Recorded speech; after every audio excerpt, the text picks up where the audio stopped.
RSS बोलता है सर्वे हिंदू सहोदरा ना हिंदू पतितो भवेत्। मैं आपकी सीधी जात वो कह रहा है हिंदू जो है कभी पतित नहीं होता, सब सहोदर सहोदर माने एक उधर से बहुत गहरा वाक्य बोल रहे हैं, सुनने में कितना अच्छा लगता है। हाँ नहीं है, जब जात के हिसाब से टिकट बीजेपी भी जब टिकट बांटती है तो जातियों को देखती है। आप जरूर कह रहे हो कि हमने राष्ट्रपति को बनाया, लेकिन राष्ट्रपति राम मंदिर में नहीं बुलाई गई। एक देश एक सा पाठ्यक्रम क्यों नहीं बीजेपी जब बोलती है तो ठीक है हम गरीब हैं, हम पेड़ के नीचे पढ़ लेंगे, लेकिन देश का पाठ्यक्रम तो एक होना चाहिए ना।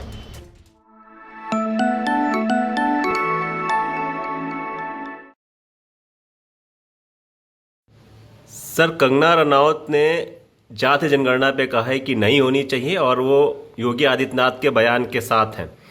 और वो ये भी कह रही हैं कि प्रधानमंत्री जी ने केवल 3 जातियां बताई, गरीब, किसान और महिला, इसके अलावा कोई जातियां नहीं हैं। आपका क्या कहना है जाति जनगणना पर और कंगना रनौत के इस बयान पे?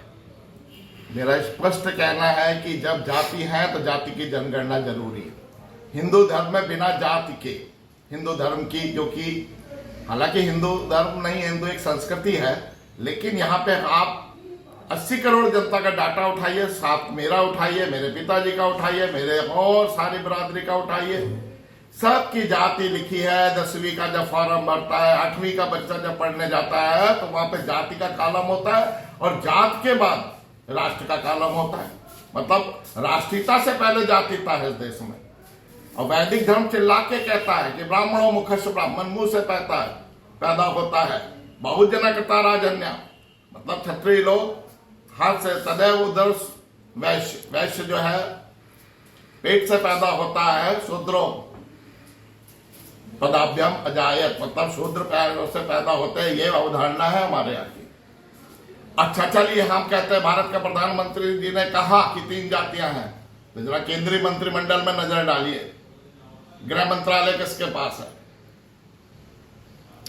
आप बात कर रहे हो, केवल आप प्रतिनिधित्व के नाम पे हमारे को चेहरे चपकाते हो। 98 सेक्रेटरी हैं देश में, केंद्रीय सचिवालय में, 1-2 ज्यादा कम हो सकते हैं मेरी जानकारी में। आप उसमें ज्यादा दिखाइए, ओबीसी कहां है ही नहीं, लगभग शून्य। ओलंपिक संघ में किसके हाथ में है? ये जो क्रिकेट बीसीसीआई जिन्होंने कभी बल्ला नहीं पकड़ा, किसके हाथ में है? अडानी अंबानी, शीर्ष 10 लोगों की जरा जात उठाइए, जात के हिसाब से सारा खेल। इस देश में रिक्शा कौन चला रहा? चलिए सर्वे कराइए। रिक्शा मतलब आदमी के पीछे आदमी बैठा है 21वीं सदी में, हम आज जिसको प्रथा को नहीं खत्म कर पाए।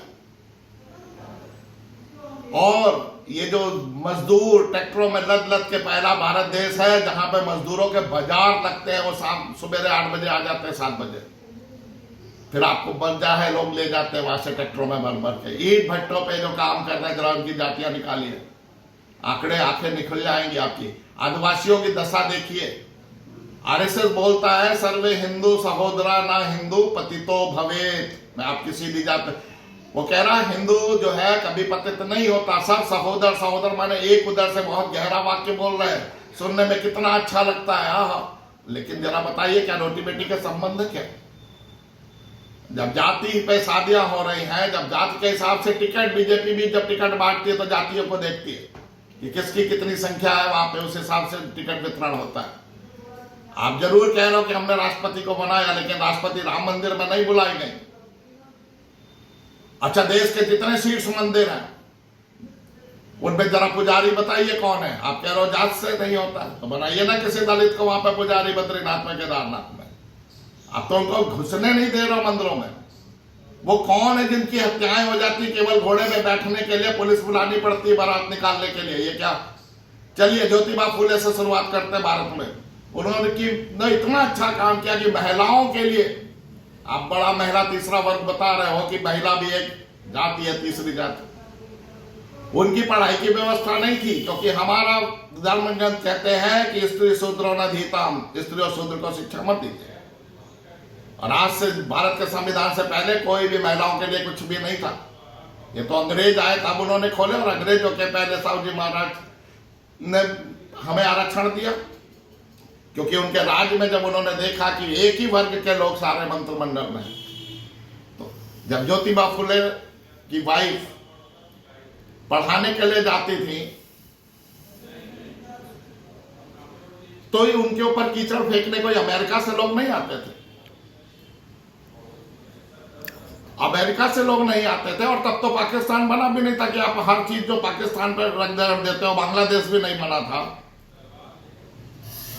तो वो जब पढ़ाने जाती थी तो 2 साड़ियां लेके जाती थी। ये भी इस देश की सत्यता है। तो कीचड़ कौन फेंकता था? कौन उस शिक्षा का विरोधी था? चलिए, आज ईंट भट्टों पे कौन काम कर रहा? सर्वे होना चाहिए ना इस देश में। ये जो मालदा से मजदूर चल पिया तो उसको बड़ा बोलते हैं ये मजदूर बहुत अच्छा है। उस पूरे मजदूर वर्ग की आप गणना करा लीजिए। ये जो पंजाब में धान रोपने जाते हैं किसान अपना गृह राज्य छोड़ के, अब मैं कैबिनेट की बात कर रहा हूं, वापस लौटता हूं। रेल मंत्रालय किसके पास है? वित्त मंत्रालय किसके पास है? मैं कैबिनेट सचिव की बात कर, राज्य मंत्री को मैं मंत्री नहीं मानता हूं। सारा के सारा जो प्रमुख मलाई है इस देश की, ये मैं नहीं कह रहा हूं कौन खा रहा है। ये जो 56 भोग बन रहा है, 56 भोग क्या भारत का आम आदमी खा रहा है क्या? आप तो कह रहे हो भारत चमक रहा है, विश्व गुरु बन रहा है। अभी ओलंपिक में आप दशा देखो, यहां तो कोई आरक्षण नहीं है। तो विश्व गुरु क्या करके आए वहां पे? देश का निर्माण होता है शिक्षा से। भारत में 2 तरीके की शिक्षा है। एक वो शिक्षा है जो एक अभिजात वर्ग को मिल रहा है। जात वर्ग से भी आप उनकी लिस्टें देख लीजिए,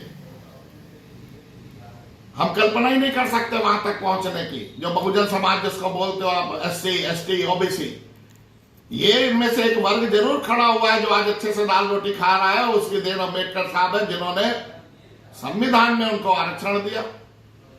और हमारा तो 1990 में OBC का आया। तो अन्य पिछड़ा कैसे हो गया कोई हिंदू? अरे जातियों में उस किसी जाति को आप पिछड़ा कैसे बोल रहे हो? और है वो उसके तमगा लगा कि भैया ये OBC के जात के लोग हैं। जब 4 कालिदास मार्ग खाली किया अखिलेश ने, तो जात के हिसाब से वो दिलवाया गया। और आप कह रहे हो जाति नहीं है। अरे हम तो चाहते ना बनाओ बिन जाति के भारत, तो उसके लिए पहले स्कूलों से जाति हटाओ। बच्चा पढ़ने जाता है, इस देश में बीज का नाश होता है। अगर आप किसी को जब धोबी बोलते हो, 6 साल के बच्चे के मन में कितना बड़ा कुठारा घात होता है, उसको क्या पता वो निर्दोष बालक पढ़ने गया। और 8वें तक आते आते वो जाति की सत्यता को समझ जाता है, क्योंकि स्कूलों में भी भेदभाव होता है। साथ ही बच्चे कहते हैं धोबी, वो किस बात पे गर्व करे अपने धोबी? कोई कपड़ा धोने के लिए भी पैदा होता है। ये पहला देश है विश्व में जहां पे एक बालक की जाति तय कर दी जाती है। डॉक्टर अंबेडकर को इसी देश में रहने के लिए कमरा नहीं मिला था। बड़ौदा में पेड़ के नीचे बैठ कर रोए थे पूरी रात। वो जात आगे चल रही थी, काबिलियत नहीं।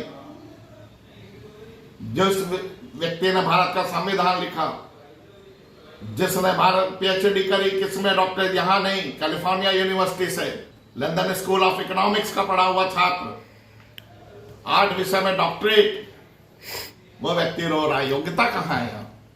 राष्ट्रपति आपने जरूर बनाई, जरूर हमारी महिला राष्ट्रपति, लेकिन मंदिर में जब उद्घाटन हुआ तो सारे सीट्स लोग गए, लेकिन उनका बुलावा नहीं था राम मंदिर पर। भारत की संसद बनी तो प्रथम महिला को यह अधिकार नहीं था, वो नहीं उसके उद्घाटन में। तो ये तो साफ है भाई कि भारत में जाति की जनगणना होगी तब ना पता चलेगा कि सर्वाधिक गरीब, सर्वाधिक आपका, चलिए इस देश में हमारी आपकी सोच कौन साफ कर रहा है? यहां जात नहीं है क्या?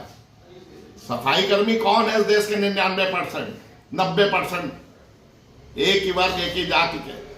तो ये बात तय है कि मतलब जो कंगना का जो बयान है वो बीजेपी का भी बयान है।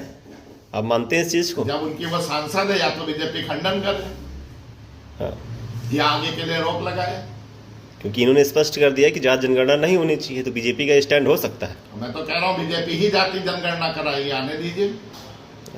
अब जाति जनगणना रुकने वाला मुद्दा नहीं है।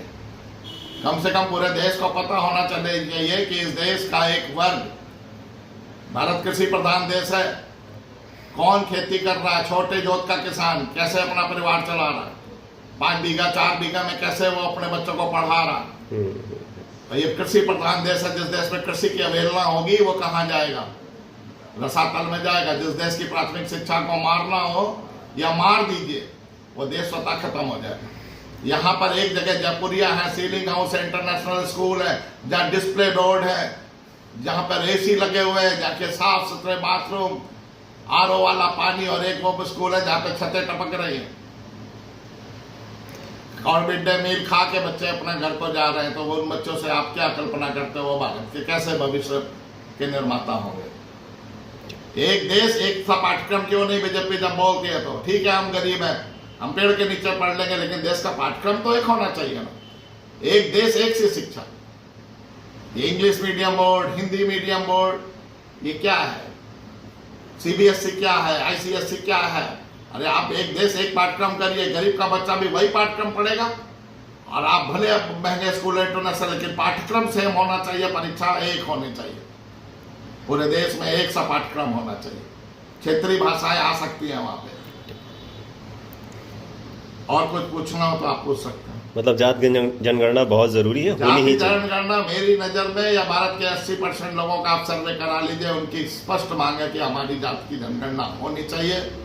तब अंदाजा लगेगा कि 80% जनता इस देश में शोषित है, और जो भारत के प्रीलम के खिलाफ है। भारत का प्रीलम कहता है कि सामाजिक, आर्थिक, राजनीतिक न्याय, विचार की अभिव्यक्ति, और सबसे बड़ी बात मनुष्य की गरिमा को सुनिश्चित करता। तो आप रिक्शे वाले की या जो ठेके पे मजदूर हैं, इनका क्या देश में, इनके सम्मान कहाँ है इनका?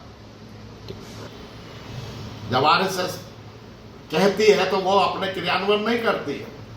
आज 1925 में आरएसएस का निर्माण हुआ था, और तब से लेकर आज तक जो उनके संघ प्रमुख हैं, जरा उनका दाव देख लीजिए। एक ही वर्ग के चित्पावन ब्राह्मण ही सारे के सारे राजा भैया अपवाद छोड़ के टिल टुडे मोहन भागवत तक, केशव बलियाराम हेडगेवार से लेके